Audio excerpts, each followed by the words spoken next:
चली जाएगी इसका कोई पता था नहीं था। साथियों ऐसे करते करते मैं एक क्लास आगे भी बढ़ रहा था और साथ में कंपाउंडर यानी मेडिकल का भी कुछ अनुभव हो रहा था।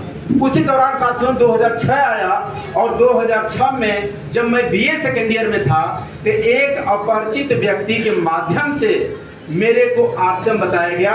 और आरसीएम में क्या बताया गया? आरसीएम में छोटी सी बात बताई गई कि यहाँ यदि आप खरीदारी करेंगे, यहाँ यदि आप अपने घर के लिए नमक तेल धनिया लाएंगे तो आपको 20% चेक बन के वापिस आएगा। कितना साहब? 20% वापिस आएगा। यह छोटी सी बात मुझे बहुत प्रभावित कर गई। मैं अपने से ज्वाइन करने के लिए बेताब हो गया और मैं खोजने लगा कि वो आदमी गया कहाँ जो मेरे से चर्चा किया, वो मेरे को मिला नहीं। इसी दौरान एक तीसरा व्यक्ति मेरे को मिल गया और उनको पकड़ के ले जाके मैं ज्वाइन कर लिया। मैं हैरान हो जाता हूँ, अपने ज्वाइनिंग की कहानी याद करता हूँ कि यार मैं कैसे इतना बेताब हो गया जुड़ने के लिए। तो मैं इसके पीछे एक ही चीज समझता हूँ कि कहीं न कहीं ऊपर वाले का बहुत बड़ा रोल होता है साहब। जितने लोगों को बुलाया गया था, यदि सारे लोग आ गए होते तो इस हाल में बैठने का जगह नहीं होता। आप ही क्यों आए? इसके पीछे ऊपर वाले का बहुत बड़ा रोल है। ऊपर वाला हर व्यक्ति की जिंदगी में एक साथ बदलाव देना नहीं चाहता है। उसके जीवन में कोई न कोई बहाना, कोई न कोई घटना, कोई न कोई झूठ साथ का शब्द उनके अंदर ला दिया और वो व्यक्ति यहाँ आने से बच गए। लेकिन इसके बावजूद भी आप यदि वहां से उठ करके इस भीषण गर्मी में, इस लू में आप आ करके यदि समय दे रहे हैं तो ऊपर वाला कहीं न कहीं आपकी जिंदगी में एक बहुत बड़ा बदलाव और अवसर देना चाहता है। यदि इस अवसर को समझ के हम चलना चालू करेंगे साथियों, जीवन में आगे बढ़ेंगे। और मेरे साथ भी यही हुआ। 500 रुपए का कंपाउंडर कोई सपना नहीं था, मेरे हाथ लग गया आरसीएम। मैं इसको जानता नहीं था। उसी दौरान मेरे ग्रेट अप्लाइंग आदरणीय श्री दरोगा सबसे मुलाकात हुई। तालियां चाहूंगा।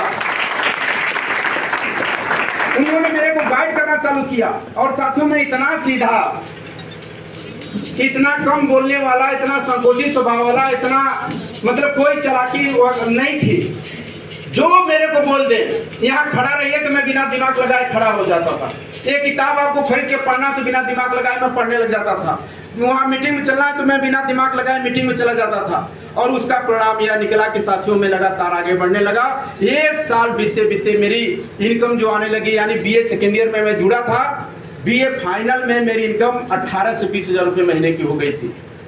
उसके बाद मेरा यही एमए सावित्रीबाई फूले चकिया आपके महाविद्यालय से मेरा एमए था 2009 में। एमए करने के दौरान साथियों में इस बिजनेस का टेक्निकल हो गया और महीने की इनकम मेरी 35 से लेकर 40 हजार रुपये आने लगी। मैं पहली कार, जो व्यक्ति 500 रुपए का कंपाउंडर था, जीवन में कोई सपने नहीं थे, कहाँ जाना है, क्या बनना, मैं पहली कार स्टूडेंट लाइफ में मैं खरीद चुका था साहब। इतना बड़ा ताकत दिया इस आरसीएम ने। और उसके वजह से आज मेरे सपने बहुत बड़े हो गए। आज इसके माध्यम से मैं बहुत बड़ा बड़ा ख्वाब देखने लग गया। आज इसके माध्यम से अमीरी वाली जिंदगी का आभास करने लग गया। इसके माध्यम से विदेश में घूमने लगा। इसके माध्यम से बड़े बड़े सेलिब्रिटी लोग के बीच में मैं रहने लगा। हिंदुस्तान के हर शहर में जाने का मौका मिलने लगा। 5 स्टार जैसे होटलों में ठहरने का मौका मिलने लगा। जहाजों से सफर करने का मौका मिलने लगा। यानी एक छोटे से डिसीजन की वजह से एक व्यक्ति फर्श से अर्श तक चला गया साहब। और जो मेरी कहानी 850 रुपए से चालू हुई थी, इसी मार्च में जो भी बिजनेस क्लोज हुआ जिसका आप सम्मान पाए हैं, मैं इसका कैलकुलेशन किया कि अगले महीने मेरा कितना इनकम आएगा। तो साथियों अगले महीना जो 5 मई को आएगा इनकम, वो 1 महीने की इनकम आएगी 2,40,000 रुपए साहब। यदि आप भी आगे बढ़ना चाहते हैं भाई साहब तो छोटी छोटी कीमत चुकाने के लिए तैयार हो जाइए। अपने आप को बदलने के लिए तैयार हो जाइए। क्या इसके लिए तैयार हैं? तैयार हैं तो आज आपको मैं लेके चलता हूं सीधे प्रोजेक्टर पर और मैं चाहूंगा